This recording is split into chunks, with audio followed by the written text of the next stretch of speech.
We have a couple things ahead of us. While we're still in this formal meeting, according to the alternate rules you've approved, we're going to hear a statement from each candidate, and they're going to affirm that they're willing to serve. And then after that, we'll have a forum where we ask them, and you get to, for about an hour, where you get to know them and their policy positions before you vote. And the forum will be, after this meeting is officially adjourned, the forum we hold immediately after on this Zoom call will be recorded for those who couldn't make it here today, and even perhaps for the county commissioners if they're interested in viewing it. It looks like we have a question from Nanette. Yes, please. This is my first time doing this. Will the ballots be at the school, or was that something I was supposed to have gotten at the mail? They will be at the school. I'll have Candy Emmons, who you heard from earlier, at the end of this meeting describe what comes next, and so you won't be left just to go off on your own. But yes, all you'll need to do is come to the school. All right, so with that said, what we'd like to do is I'm going to call each candidate in a randomly selected order, and you will first, when I call on you, affirm that you're willing to serve, and then you have 2 minutes to share a candidate statement. And we will ask one of our DPO staff members, I believe Krista, is going to give you a signal when your 2 minutes are up, just to be fair to everyone. And with that said, the first of the three candidates is Lamar Wise. Morning. So I guess first I'll affirm that I'm willing to serve. Thank you. Go ahead. Of course. And then I'll get right into the speech. So first off, I wanted to thank the Wasco Dems and the state party staff for all your hard work in putting this together. And thanks to the PCPs for being here and taking time out of your Saturday.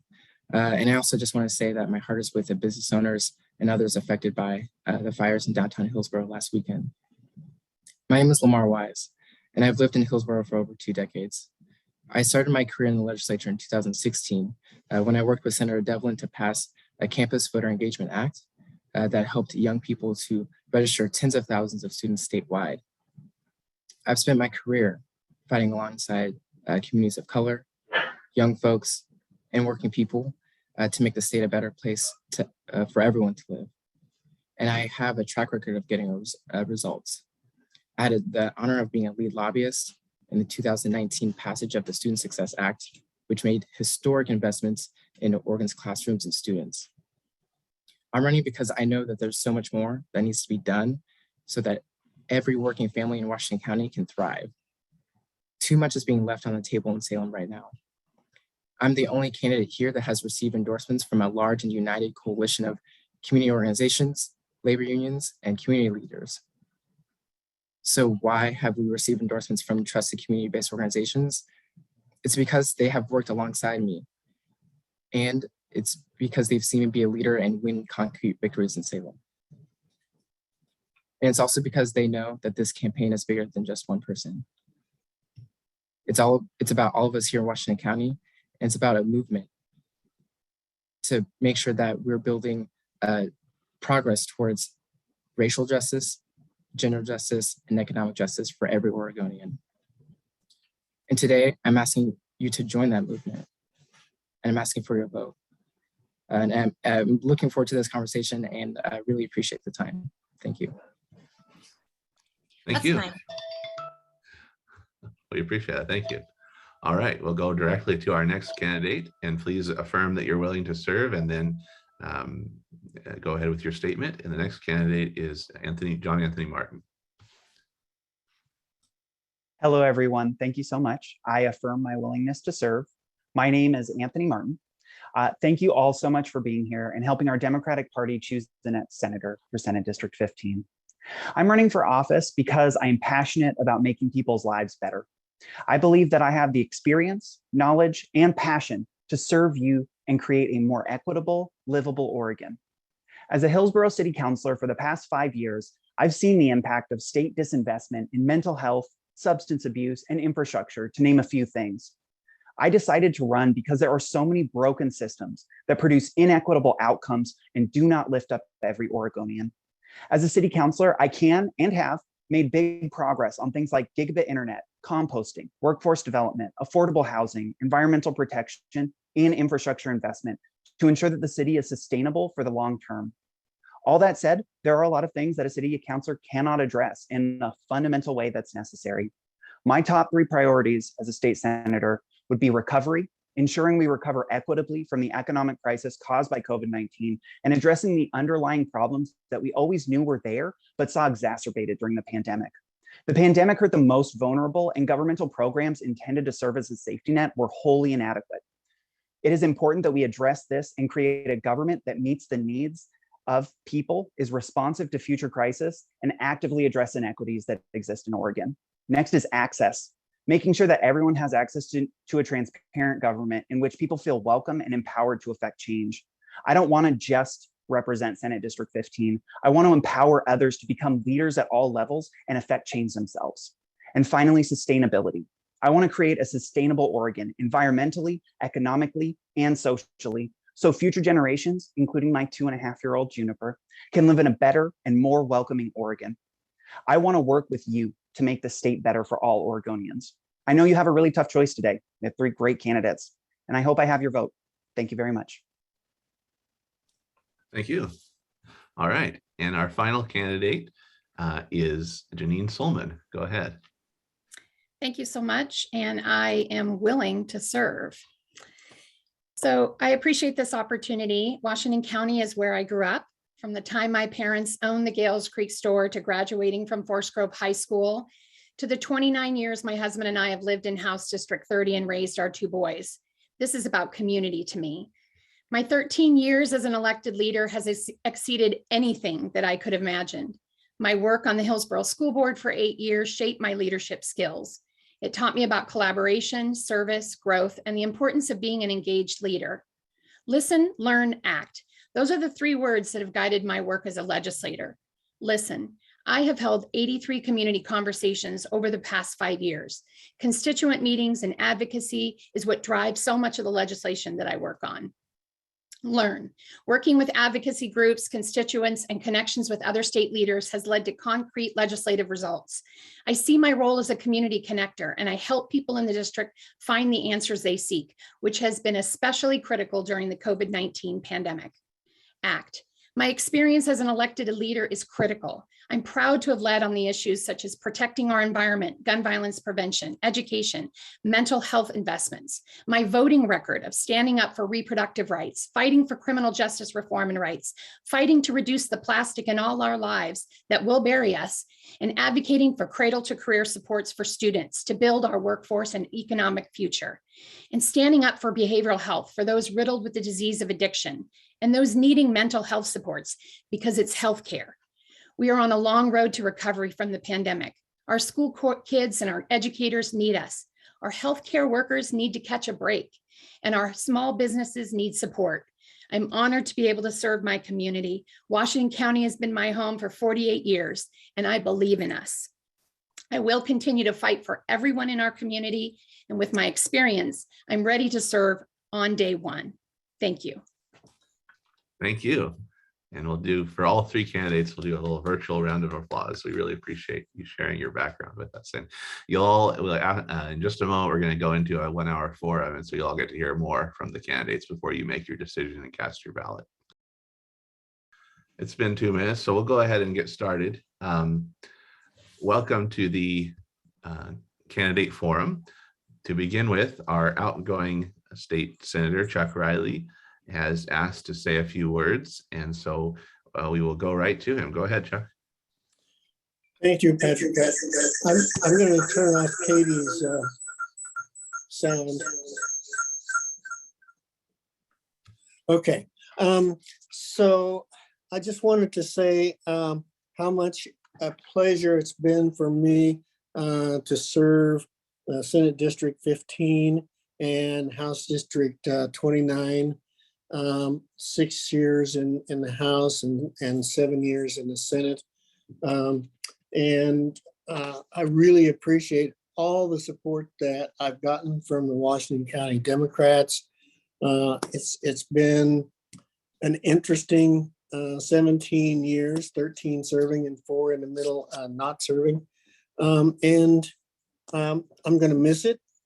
I'm not going away. I want to say that whoever is appointed to this position, I'm more than willing to and would love to meet with you, have some coffee and talk about where we go from here, where you go from here, and how I can help.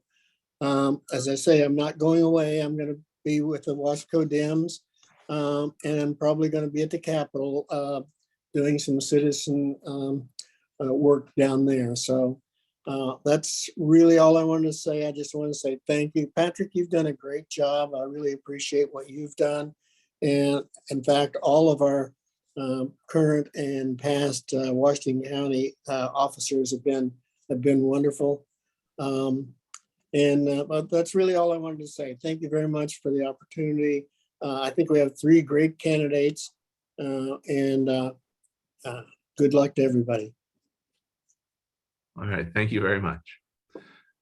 Okay, well, with that said, and with our vote of appreciation for Senator Riley, for those who are watching the recording back later on YouTube, my name is Patrick McGuire, and I'm the chair of the Washington County Democrats. You just heard from outgoing State Senator Chuck Riley, and we now have our 3 candidates for this state Senate seat, and we're going to hear some of their positions on policy questions.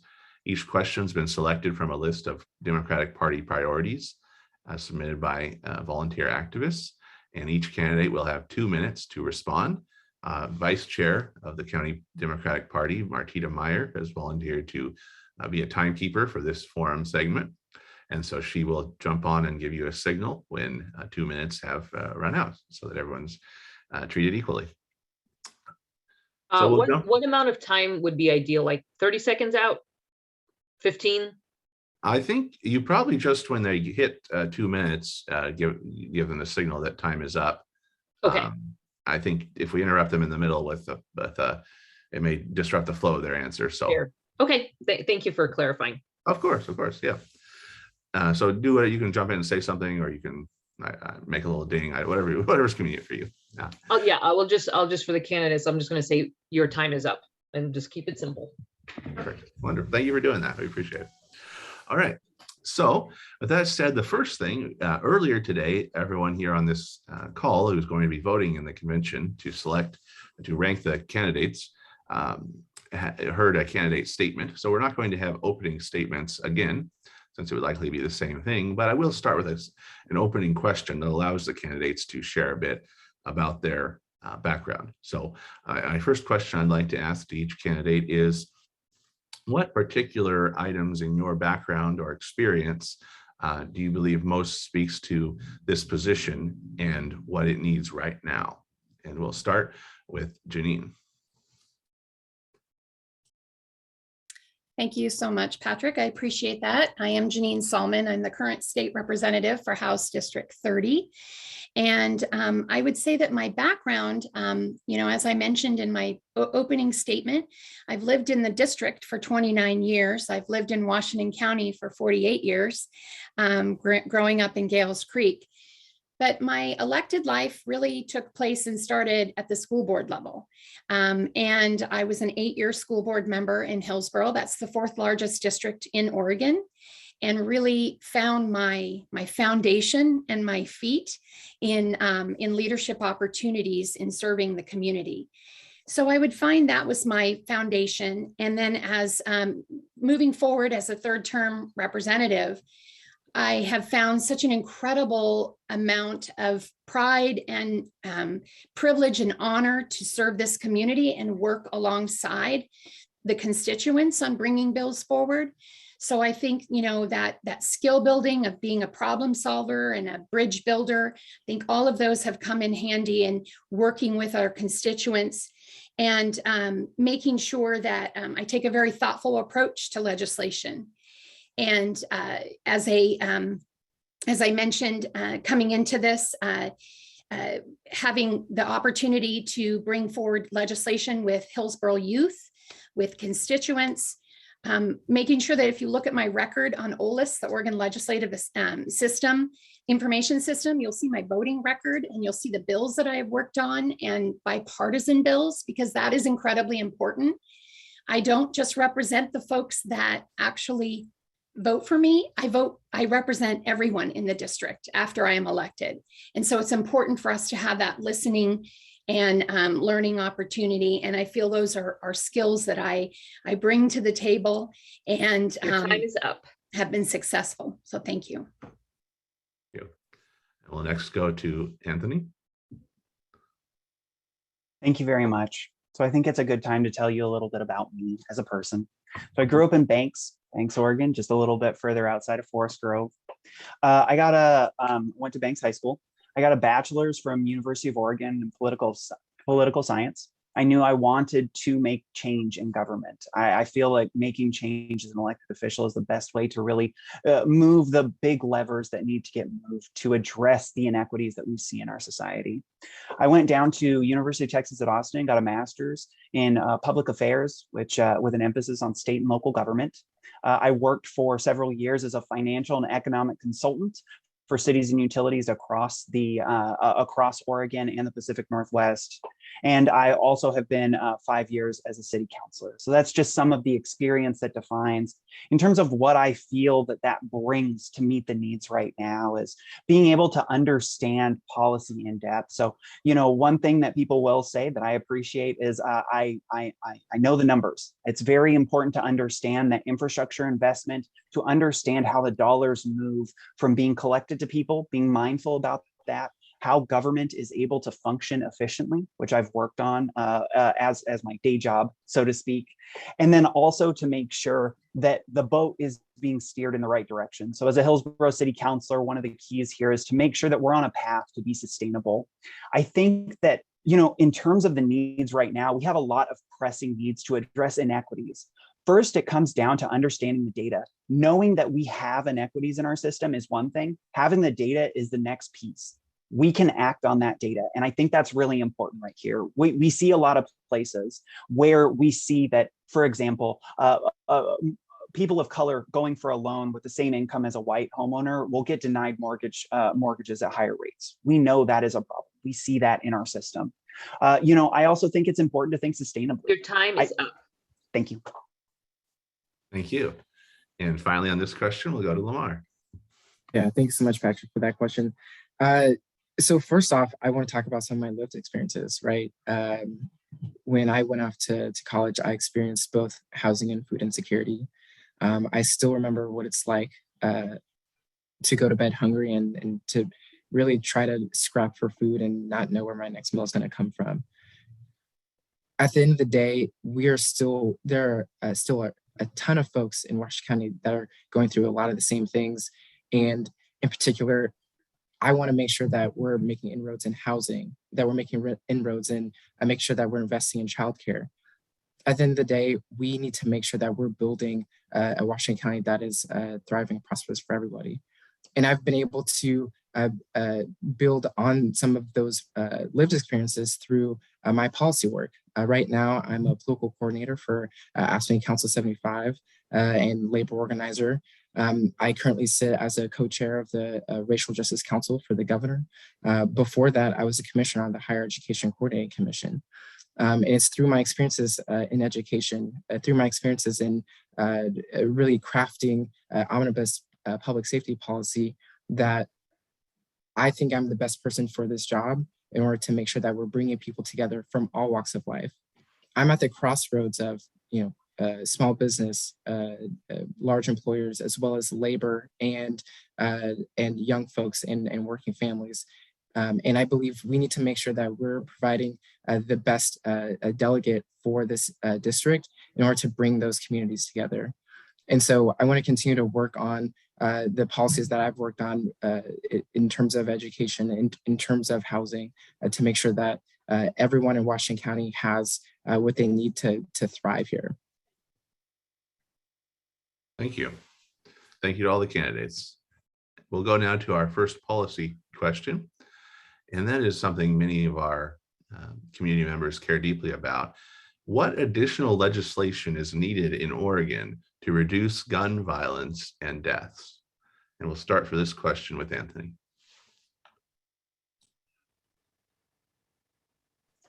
Thank you for that. Sorry, I was just writing it down to make sure I have a home base. It's really important. I think the gun violence legislation that we have thus far is a good step forward. You know, in terms of gun control and gun legislation, one of the key pieces that I feel is not addressed enough is illegal gun purchases, illegal gun ownership, and really making sure that folks who have guns are those who are legally allowed to. So I think it's important that we work with the federal government, ATF, for example, in making sure that illegal gun smuggling is something that we can track and be aware of. You know, the most recent session focused on illegal cartels down in Southern Oregon, focused on marijuana growing. Those folks have access to guns. Those folks have, and I think we see the crime spike. A lot of the crime that is happening, the shootings in Portland, for example, are a result of guns that were not fired by the registered owner. I think it's important that we focus on illegal gun ownership, making sure that we can provide penalties for that, so folks are able to, I apologize, I was just checking time. I want to make sure for illegal gun ownership that we crack down, we have penalties that are supported so that folks know that there is a deterrent there. And I also want to make sure that we invest in in mitigating the outcomes of gun violence. So making sure that we create strong and sustainable communities, that gun violence doesn't become an issue, that we make sure that there's strong communities. I'll stop there. Thank you. And Lamar? The trend that we've seen after and as we still go through this pandemic is that we have not invested in the communities that have been hardest hit. And that has perpetuated this issue of gun violence, where quite frankly, where you see gun violence most is the zip codes that have been underinvested in it for decades. We need to make sure that we're doubling down and making sure that we're supporting everyone in Washington County. And that means uplifting programs that are not only making sure that folks are able to get what they need, but that we're supporting community-based organizations that are creating programs for folks to, whether it be the folks that are, in school that are trying to find a way to be a part of something. A lot of our organizations right now are uplifting programs for folks to, for young folks to really get engaged in safe ways. And so I want to continue to work with organizations like Coalition of Communities of Color, who are working with folks statewide actually to create those programs and uplift those programs. And we also need technical support for those organizations that are doing that work. I'm currently working on omnibus public safety bill right now that will also help with some of those transitional services.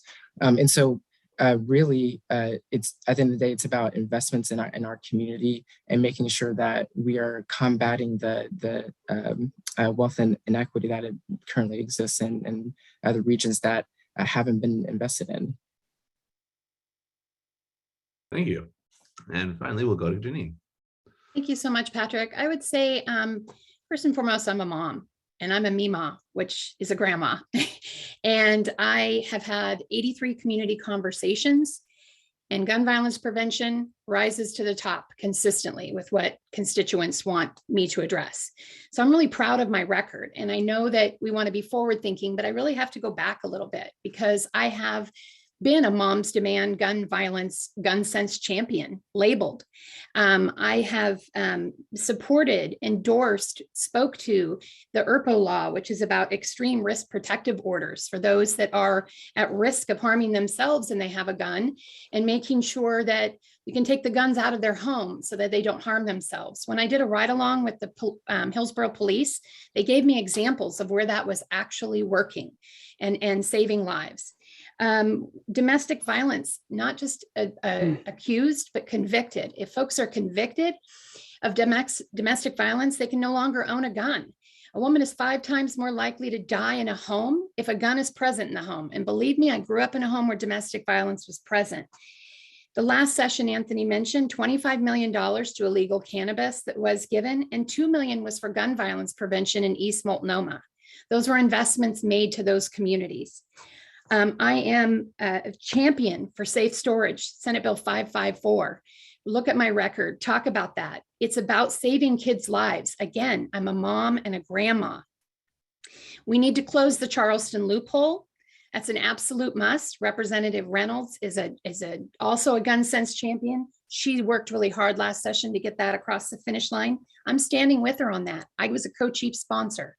We need to talk about ghost guns and different things that are happening in our system that is bizarre to most, but you can actually get blueprints to print guns. So these are issues that Your need to time be is taken up. care of. Thank you so much. Thank you. Thank you to all the candidates. We'll go now to our next question. And this relates to tax policy. Oregon's tax structure has been described as more progressive than many other states because it relies more on income tax than sales tax.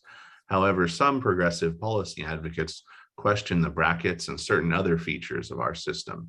Do you plan to advocate for any particular changes to income tax laws in Oregon? And for this question, we'll start with Lamar. Yeah, absolutely. Thank you so much for that. So first off, yes, there is still a lot of work that we need to do on our tax law. Whereas, at the end of the day, what we're seeing, and actually, I know Representative Valderrama is working on this, is that there are disparities between folks of color and our more wealthy residents that live here, and we need to make sure that we have a tax policy that works for everyone. Income tax is, we already are taxing a lot of folks a lot in terms of our income tax. So what does that mean that we have left? Right now, because of our mortgage interest deduction policies that we have, folks who have second homes are able to get a tax break on those homes. We need to make sure that we're investing in folks who are first-time home buyers, right? And that we have a tax policy that is more equitable in that way.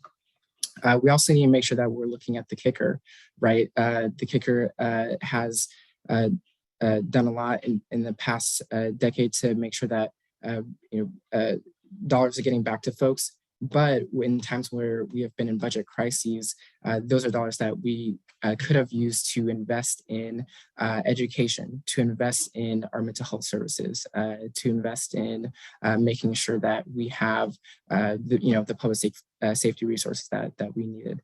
And so I really want to look at not just income tax, but really broaden what we're looking at in terms of our revenue and how we're able to ensure that we're making equitable policy and not just giving tax breaks to the most wealthy. And I'll continue to work on that because of my experience with the corporate activities tax and putting that together with a coalition of folks for the Student Success Act. Thank you. And we'll go next to Janine. Thank you, Patrick. I have to go back a little bit and then I'll go forward. So I want to say that Rep. Gomberg in the House has worked very hard and has really looked at the debt collections that we have in taxes here in Oregon. And would you believe it's $3 billion in unpaid tax collections that we have in Oregon? So those come from income taxes, then the fines and the fees that build onto that. And so he is making improvements. He is making a forward movement on that. But it's important for us to look at that and see where our debt collection is in looking forward too.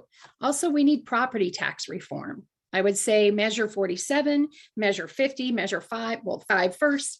That has severely hampered our school districts and their budgets. I have, information that I think it's 2020, I believe this is from, 1.2, nearly $1.3 million was lost from measure 5 in Hillsborough School District. The second home mortgage is a real thing. And guess who fought that? And with false information and mailers was the Realtor and Homeowners Association. I got on the wagon. Every person who sent me a postcard, and some of them were friends that I knew, I sent them a response and told them what the bills were really about and how that's going to affect them. So it was misinformation, and we fought it with information. And repeal the quick kicker. It's important that we look at the income disparity with that. Perhaps someone who's on the lower end of the income, we look at a cap, because those folks may depend on that on that amount. But you know what? The wealthy are getting a $20,000 kicker. We need to make investments back in workforce, career technical education, student loan relief for maybe targeted jobs such as healthcare or educators and stuff. And look at the pay disparity issues. These are things that we can do with that repealing of that tax credit Your time is up. isn't going into a general fund. Make investments. Thank you. Thank you. All right, and we'll go to Anthony to answer this question. Okay, first up, yes, I am hoping for particular changes to the income tax law.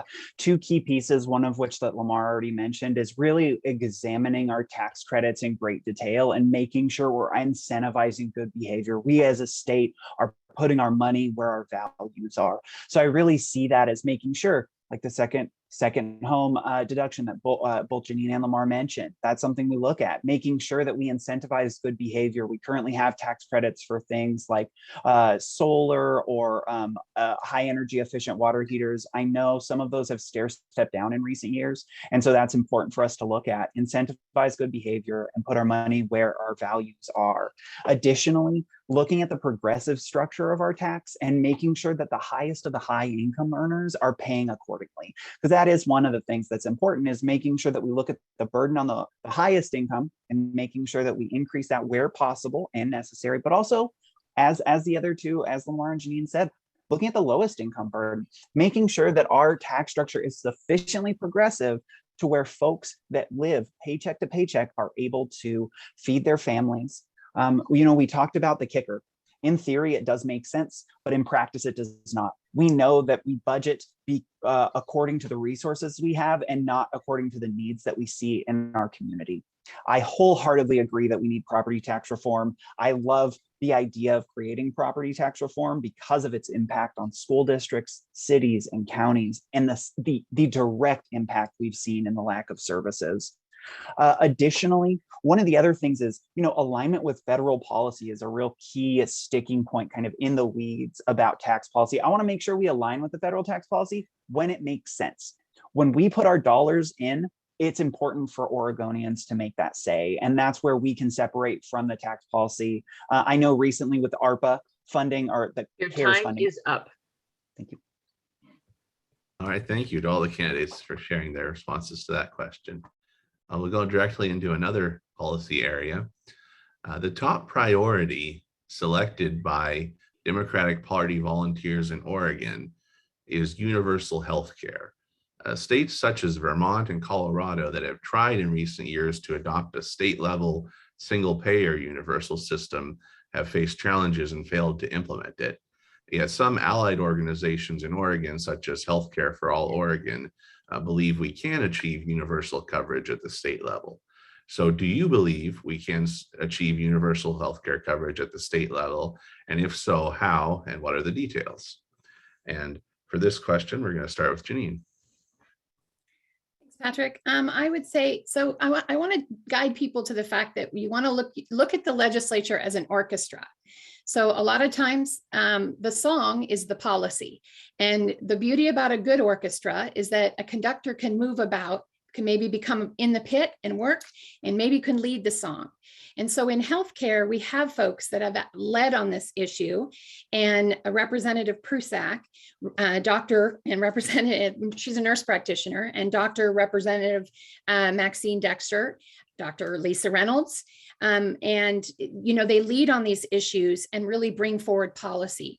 We had Representative Winsve Campos from Washington County, who led the coalition and led the action on Cover All People. That was the most recent. So going back, we're making sure that we have Cover All Kids. That was passed. I was a sponsor. I worked on that. We were just passed in the last 21 session, Cover All People, which was House Bill 3352. And it made sure that the Medicaid program was to cover low-income Oregonians regardless of an immigration status. And it's important to mention that because that was just brought forward, and now we work in the implementation part of it. So we're looking at making sure that those policies, aren't just good for adults, but they're good for kids and they're good for underserved families, and that, healthy kids and healthy families is a healthy society. So as far as universal healthcare coverage, I'm not certain where that is on the legislative side of the agreement. I just really needed to speak about what we actually monumentally just passed in this last session. Thank you. And we'll go next on this question to Anthony. Thank you so much. I'm really glad we got this question. I am incredibly passionate about making sure we have healthcare access for everyone. Just a little bit of a background for me. My wife is immunocompromised and my mom has terminal breast cancer.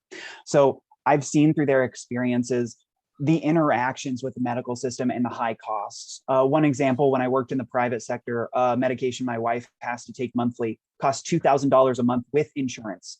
When I moved over to the city of Portland, it cost $75. That type of discrepancy shows that healthcare access, even when you have insurance, is not acceptable in the state of Oregon. We also know that the state of Oregon has one of the highest levels of high deductible insurance plans in the nation. It's incredibly important that we make moves around the edges. So we do things like we fix high deductible plans. We make sure that mental and dental health care are combined in healthcare. So we really look at the whole person. But also, I think it's incredibly important that we move forward. My North Star is making sure that everyone has access, single payer healthcare. You may all have seen Governor Kitzhaber's recent talking about healthcare access does not necessarily equal healthy people. While that is true, not having access does not make you healthy. And we need to start there. My North Star is ensuring that we have affordable access for every single person within the state. A couple other actions is examining how much the private sector pays for healthcare right now. You know, we talk about the costs, but we don't mention the fact that those costs right now are borne by private sector entities, and small companies especially get hit the hardest.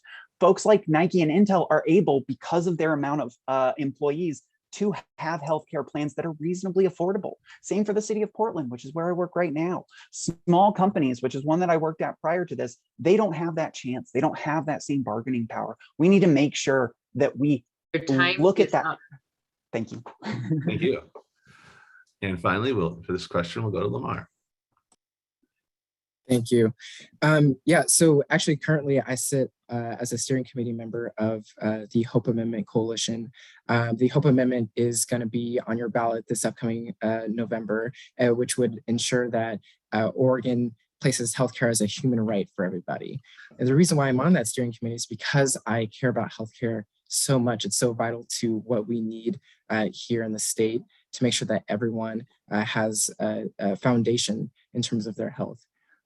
Additionally, my work within my labor union currently mostly has been with healthcare interpreters, making sure that the most vulnerable people in the state are able to access our healthcare system.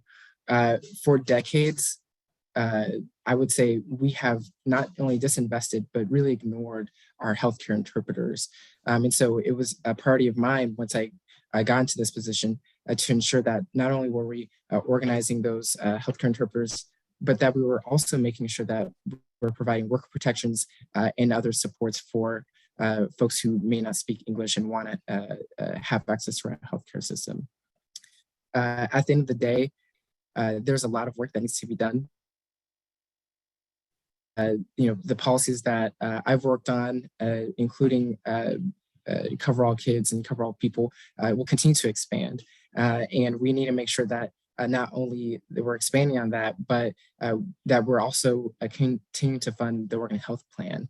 I worked on, when I was the executive director of the Oregon Student Association, a key part of our outreach plan for students was to make sure that they were voting for Measure 101 and educating them on the benefits of ensuring that as many dollars as possible was going towards healthcare, because at the end of the day, if we don't have a strong healthcare system, Your time is up. Thank you so much. Thank you. All right, our next question. Voters passed campaign finance reform constitutional amendment overwhelmingly in 2020, but the legislature chose not to pass specific implementing limits in the 2021 session. Do you support limits?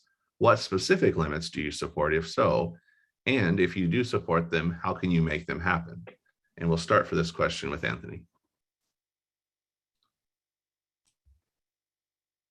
Okay, thank you so much. I am a big advocate of campaign finance reform. I think it's incredibly important to recognize that we know that big money makes a huge impact on our campaigns. We also know that even for a state senator or a state representative position, you have to raise hundreds of thousands of dollars to be considered viable. It's incredibly important that we reform this system so folks who are lower income, folks who may not have access to the traditional forms of power, are able to represent people.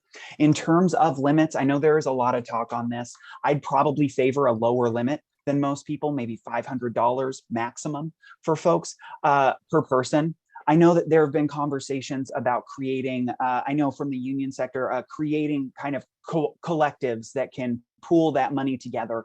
I'm not sure I'm a fan of that in any way, shape, or form, be it private or public sector or union. I think it's really important that we focus on the individual and make sure that we recognize that campaign finance reform is dollars. We need to control the amount of money being spent. I also think we need to crack down on independent expenditures. I know that there are freedom of speech limitations here, but it's important to recognize that folks are going to use their money when they are powerful interests to make sure that changes do or don't happen. So we need to make sure that we monitor those independent expenditures and we try and limit them when possible. Another piece, specific limits, what can I do? One of the things I definitely want to focus on for campaign finance reform is really implementing that first step. Nothing in that first step is going to be perfect, but it's important we move forward. It is a bummer. It's not great that the legislature didn't act on it. I know there are a lot of voices, a lot of differing opinions, but we need to get that first step now. We know Oregon is one of the few states in the country that doesn't have a limit. I was talking to a friend down in Austin, Texas, who does political stuff down there. He asked, "Oh, I'd like to donate to your campaign. How much can I donate? What's the maximum?" And I told him, "Well, actually, there is no maximum." Your time He is was up. shocked. Thank you. Thank you. And we'll next go to Lamar.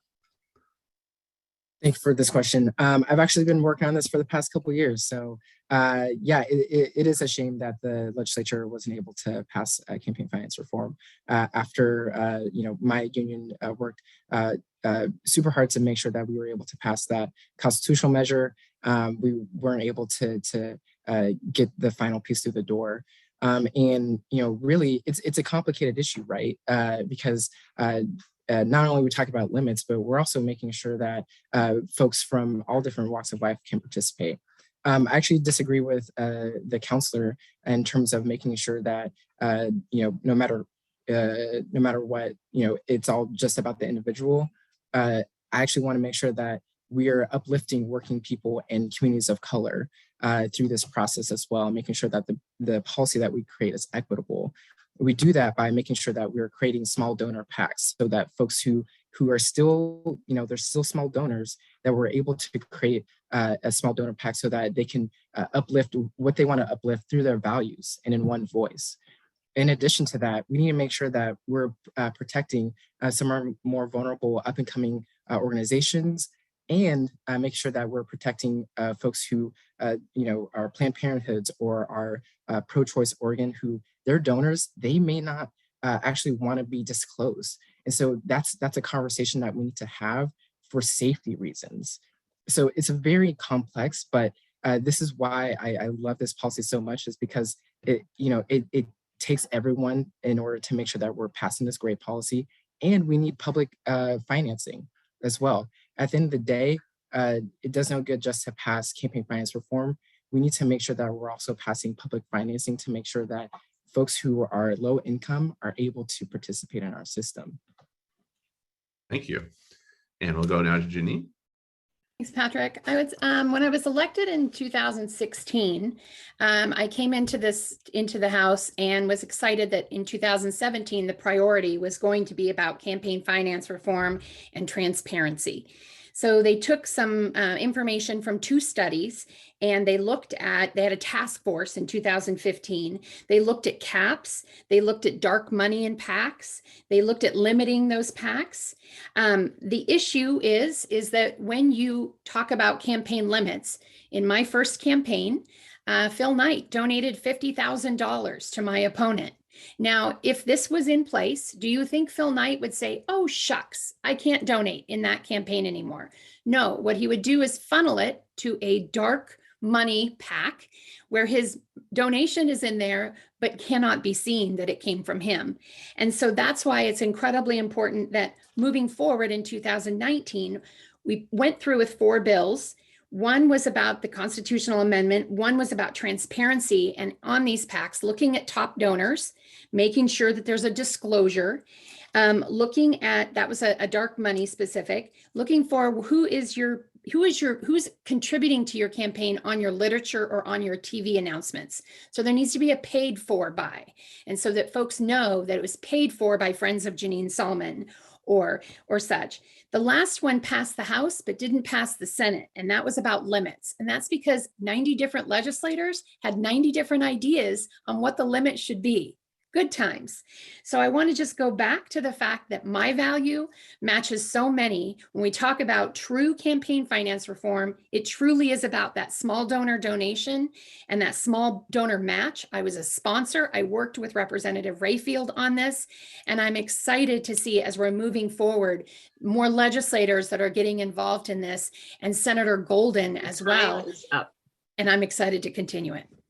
Thank you very much. All right, we want to get to as many questions as we can, so we're going to move right into our next topic area. This question is, addressing the climate crisis can seem overwhelmingly complex to many voters because of the overlapping state, federal, and international efforts. So what additional steps are needed here in Oregon to move forward and address the climate crisis? And on this question, we will start with Janine. Thanks, Patrick.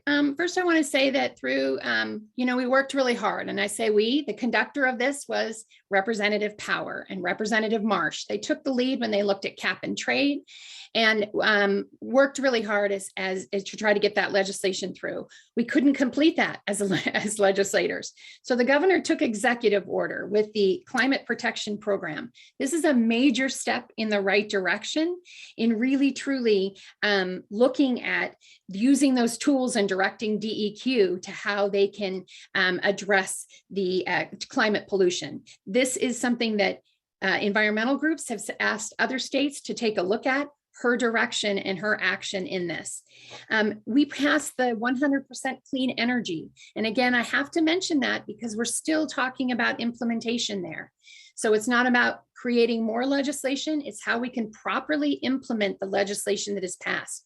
Historical clean energy bill. Representative Pham really led the charge on this. Representative Marsh again. This is exciting. This is House Bill 2021 for those who want to look that up. And I really led the charge because on the environmental side, I'm a Metro Master Recycler. So I led the charge on Senate Bill 582, which is about kicking plastic out of our environment. We are a leader in the nation to bring and make sure that those that are creating the waste are actually now going to be paying into the system. I was one of 12 legislators invited to join the National Caucus of Environmental Leaders to work with other states on how they can implement plastic EPR, extended producer responsibility bills. This is an honor for me, and I'm excited because it's important for us to know that 9% of the plastic we create, we actually recycle. All the rest comes inside of, we eat it, we ingest it. We ingest about a credit card's worth of plastic every week. Your time that is is up. healthcare and environment. Thank you. Thank you. And Anthony? Yeah, I think there are a lot of steps we need to make on moving forward with the climate crisis. We all here understand that climate change is happening, that it is affecting us every single day. A couple areas I'd want to focus on is transportation. Transportation on average is about 40% of emissions for greenhouse gas emissions. It's important we look at creating more fuel efficient vehicles and we avoid things like diesel burning trucks. For example, California passed a legislation requiring more energy efficient and fewer emission polluting trucks. Those got sold to folks in Oregon. And we are facing the outcomes of that. The metro area has a very high concentration of air pollution. It's important we look at that. Another key point is to have a racial equity lens on this, because we know that climate justice, we know that environmental impacts from climate change impact communities of color, low-income folks, and folks who are without means to be able to address it the most. So we really need to look at things like development. Can we create more energy efficient development practices? We know folks are moving to Oregon. Let's put them in more energy efficient houses. I love the work that Janine has done on producer responsibility, and we need to go further. We need to make sure that if someone's going to produce something, they have to be responsible for it from the beginning to the end. I also think we need to bring up the clean energy jobs bill again. Let's have that conversation as a state. I know business interests were not with what happened at the time. Let's bring that conversation back up. Let's have a conversation about how we can transition now to a more energy efficient and a more environmentally sustainable economy. One of the other things I want to point before time is wildfire mitigation. Make sure that we invest in our natural areas because they have such a big impact in making sure that they sequester carbon, making sure that we have a greater connection to the environment. The health benefits are proven. And also, sorry, Martina, you unmuted and I got nervous. One of the other things I would say, just to wrap Your this time up. is up. I'm so Yeah, sorry. I didn't mean to make you No. nervous. I tried to No, go like it's- 5 seconds early. It's okay. I had a couple other points and I just wanted to throw them out. And then I was like, wait a second, which one? Yeah, sorry, I'll stop. We all care a lot about these issues, of course. But we'll go to Lamar now. Absolutely. Hey, so House Bill 2020 didn't pass. That was the cap and trade bill. It didn't pass because Republicans walked out. Right now, I'm working with our Oregon. I'm on the executive committee of our Oregon to make sure that we are putting on the ballot no more costly walkouts. That walkout costs lives, I believe. And it's because of this ballot measure. We're going to make sure that, you know, if a legislator misses 10 or more sessions, they are able to either not run again or they get fined. So as we work on that, we're going to bring back more climate policy because we know that it's dire. We should have actually acted decades ago. And not only that, I want to make sure that we are creating incentives for public transportation.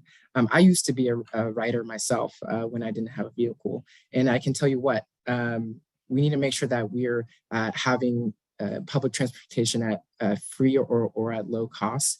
I know what it's like to, be a worker trying to get from place to place. I really want to make sure that we're creating a pot of money for local governments to be able to use that to reduce the costs of folks, for young people, for folks who don't have the money to get from place to place so that they can earn that income. I also believe in a just transition. That means making sure that folks who are currently within either the fossil fuel industry have pathways to better jobs, greener jobs, and not just leaving them behind. We have to go about this in a way that's smart and that includes everyone. And that's something that I will prioritize as I seek this appointment. Thank you. All right. Did everyone speak to this question? I lost track of my notes. Okay, good. Just making sure. I second guessed whether I'd left anyone out. All right, wonderful. Well, we'll continue forward. Our next question. As a member of my local school district's curriculum committee, I've seen firsthand the importance of LGBTQ inclusive and gender affirming comprehensive human sexuality education, as well as equitable and racial justice oriented curriculum, and making a safe and welcoming environment for all students. But as we've seen, such as in Newburgh, our neighbors to the south, creating that safe and inclusive environment for all students remains a point of political controversy.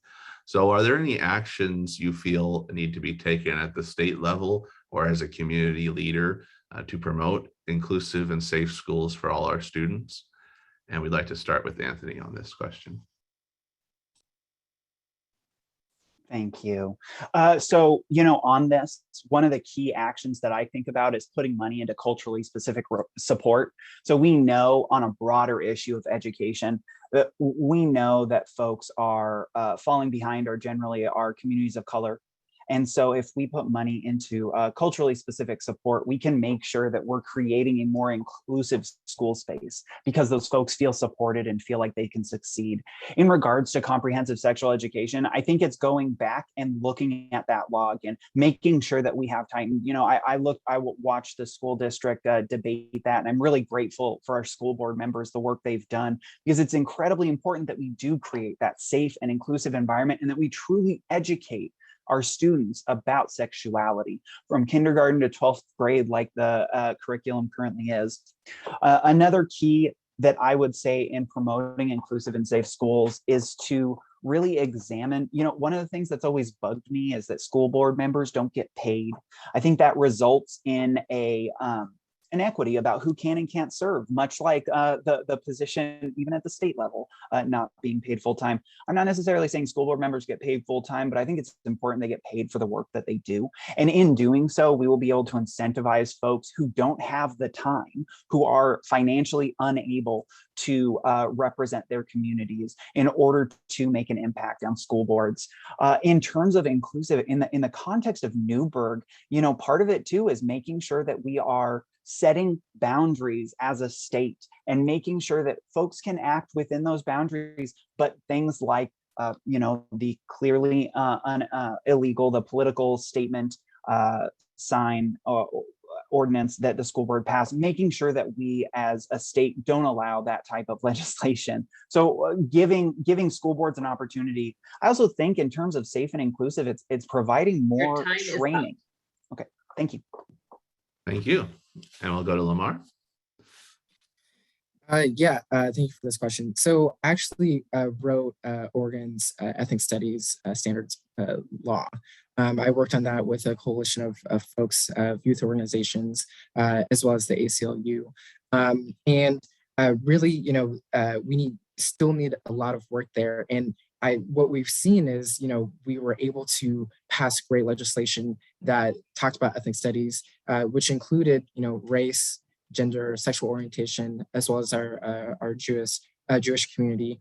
And we saw that then immediately attacks started happening.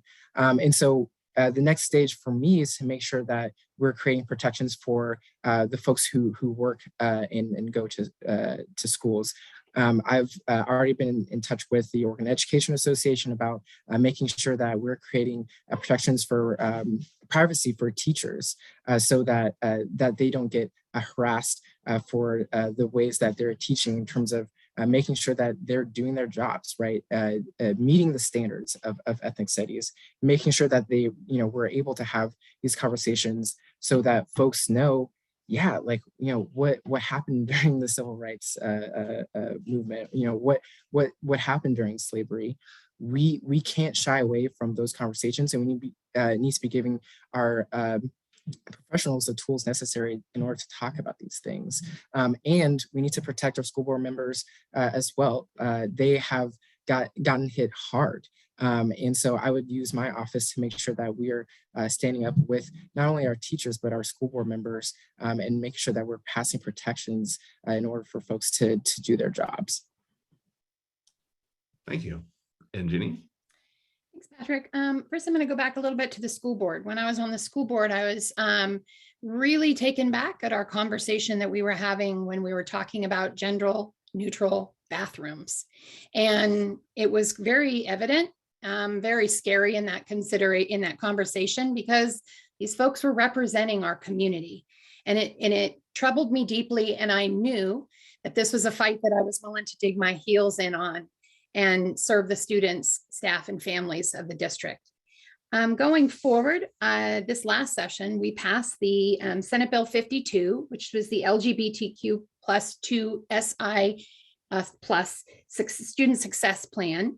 And it is about academic success and needs for this community of students by requiring that the ODE develop a statewide education plan and advisory group for these students who may be lesbian, gay, bisexual, transgender, queer, two-spirit, intersex, asexual, non-binary, or other minority gender identities or sexual orientations. That was passed, and I am excited about the implementation and seeing where that goes. I also was a chief co-sponsor, and you can look at the record of my floor speech on the Gay Panic Defense Fund. I'm sorry, Gay Panic Defense Bill. That is real, that someone can actually take that. It is Senate Bill 704, that they can actually use that in their defense when they cause harm to someone, that they didn't know that that person was gay. They didn't know that that person belonged and was with the LGBTQ plus community. Horrifying. And when my nephew sent me a message and told me, Aunt Janine, I've never contacted you about legislation, but I really want you to look at this. And I was so proud to be able to tell him, Nick, I'm actually a sponsor on this bill. I'm actually working with the advocates, time is up. with them to make sure that that is successful. Thank you. All right, our final question before we go to closing comments is this. This pandemic that we've been through the past 2 years has really focused attention on the hard work of our essential workers who do frontline jobs in our community. As our next state senator, do you plan to push for any additional measures to promote fair wages and safe working conditions for all workers, but especially these essential workers? We'd like to start with Lamar. Yeah, so I love this question because I'm union through and through. My campaign is about centering working families and folks of color, and I don't think we can do that without passing essential worker pay. It's a shame that it wasn't able to get passed this last legislative session. I know at the end of the day, there are many communities that have put their lives on the line during this pandemic, and that they weren't respected or got paid for it. And I think that's absolutely ridiculous. And not only will I help to champion this, but I was actually in the room when we first created the idea with other labor unions like SCIU, like PCUN, which is Orders Farm Worker Union. Not only that, I think we need to make sure that we are supporting our farm workers by ensuring that they have overtime pay. It goes beyond this pandemic. We really need to make sure that we're supporting a holistic view point of how we support our workers. And I've done that time and time again, specifically, again, with our healthcare interpreters. For the past 2 years, what I've done is to make sure that they have additional worker protections as they go through this pandemic, and make sure that they have the PPE necessary, and requiring clinics and hospitals to provide that, because right now or beforehand they weren't, and they at times refused to. And so not only do we need, not only do folks need to get paid, but we need to continue to push on these protections and make sure that all workers who are doing what they can to make the state run have what they need in order to be successful. Thank you. And next we'll go to Janine. Thanks, Patrick. Again, when I want to talk about going back to the orchestra of the legislators, I want to talk to you about Representative Andrea Valderrama and Representative Rachel Prusak, who are leading this work group on the essential workers pay, and looking at pulling together this large coalition of folks that have worked very hard in this work group to come through with this package. And it will happen. I'm confident it will happen. I'm confident we will see action. The reason we had historic investments in Oregon in the 2021 session, and this one still had details that could not become agreed upon. So it really needed to come into that work group, and they really, those two ladies have rolled up their sleeves and really worked on making sure that we have this addressed in the upcoming session. But we did do some workplace protections for essential workers. Senate Bill 483 was making sure that essential workers can safely report dangerous work situations. That you actually have to have a piece of legislation for that, Well, you do, and we made sure of that. I want to just fall on I'm on a work group. I was invited to come and talk about the agriculture, or be part of the agriculture overtime bill, making sure that our essential farm workers really do receive that compensation, and balancing their needs and balancing the small family farms. And I'm excited to say we have a proposal that we are moving forward on. So that will come in the next session. I'm also wanted to go back just really quickly. The other work group I'm on is about school board training bill that I had in last session. We're bringing that forward again because our school board members do need training. Professional development will perhaps avoid some of our Newburgh situations. And we have something for superintendents for protection, to make sure that they can't get fired for following a law and following a mandate. Is up. So I wanted to add that. Thanks. Thank you. And Anthony?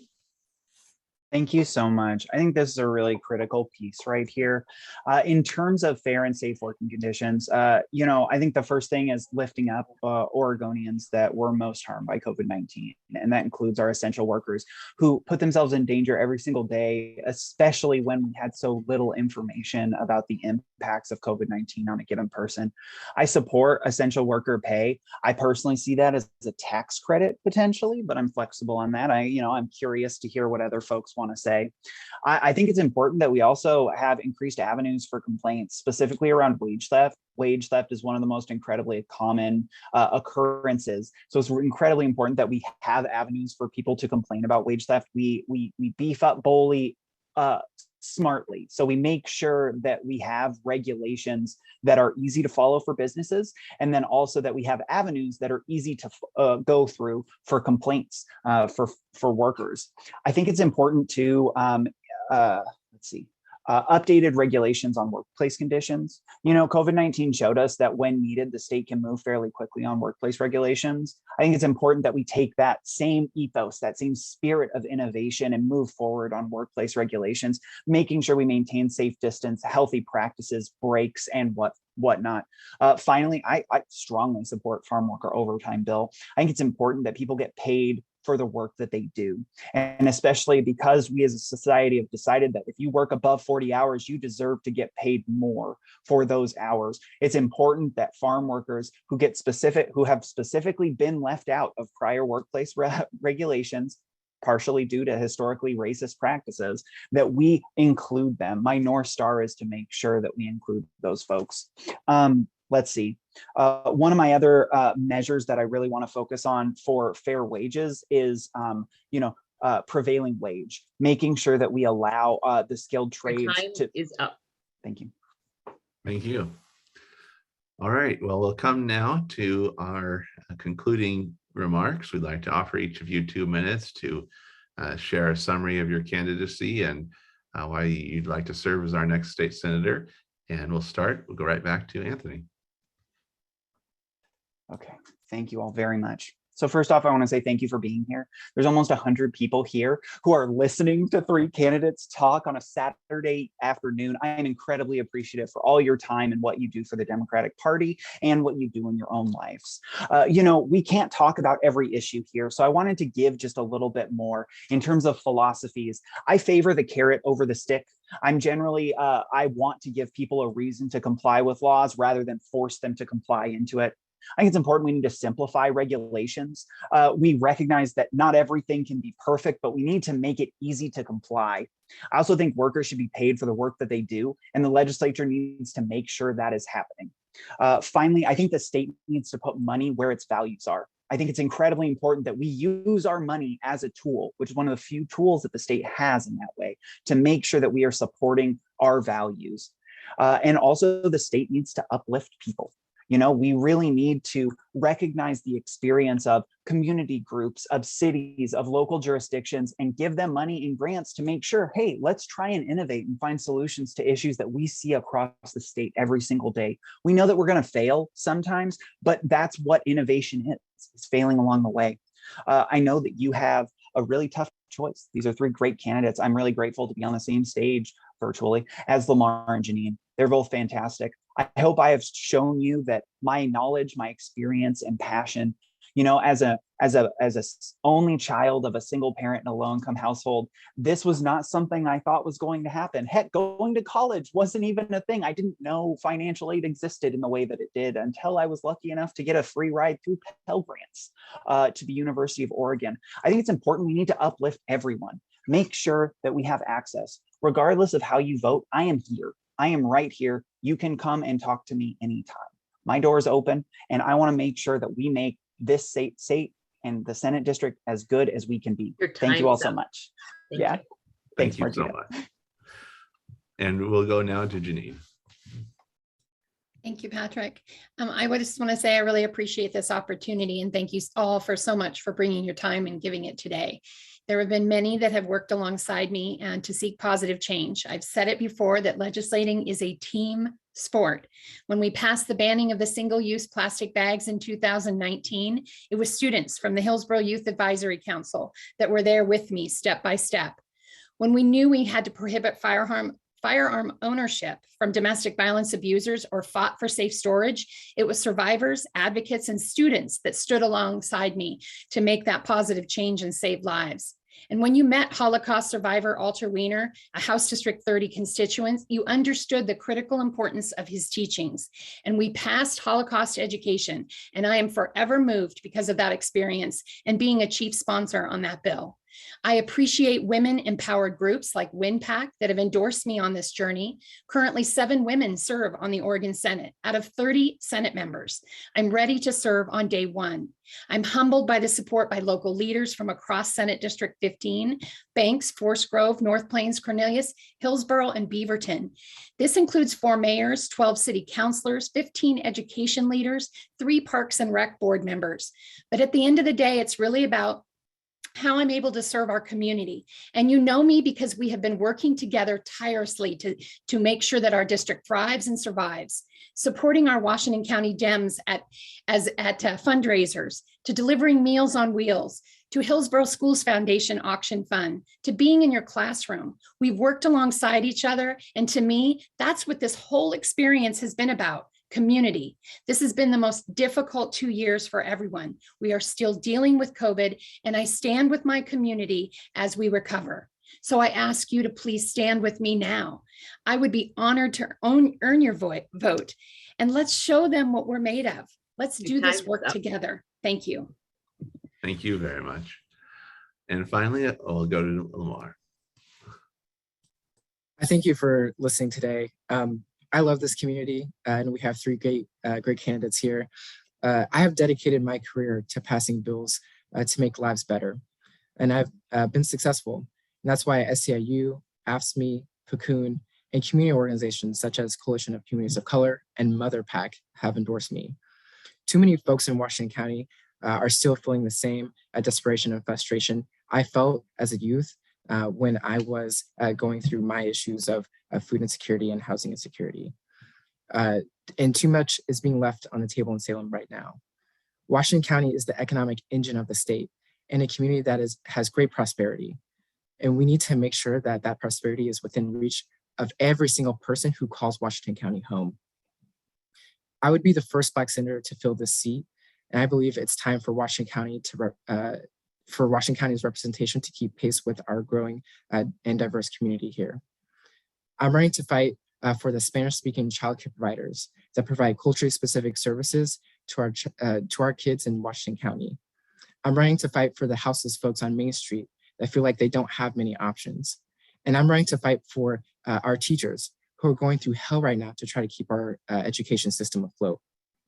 They deserve the same economic prosperity as everyone else. And from talking to many of you over the phone these past couple of months, it's clear that that we need as many voices to come together as possible in order to build policies that can work for everyone. I'm dedicated to setting the stage for these collaborations, and I'm excited at the idea of you all joining me in that effort. I thank you. Thank you very much. It's been a real pleasure with all of you, truly. I know this is a competitive process. Only one person can serve in a particular political role at a time, but we have such wonderful people here volunteering, and so many people on this call too are wonderful community leaders. So it's been a treat to spend my morning with all of you. I hope you have a wonderful afternoon. Make sure you get your votes in, and then stay tuned for the county commission process that follows. And then hopefully all of us will be able to support whoever our next state senator is, and send them our ideas and policies, and volunteer with them, and move forward together as a community. So it's been wonderful. Take care. Have a good night. And we are officially adjourned. Thank you. Thank you all. Thank you all very much.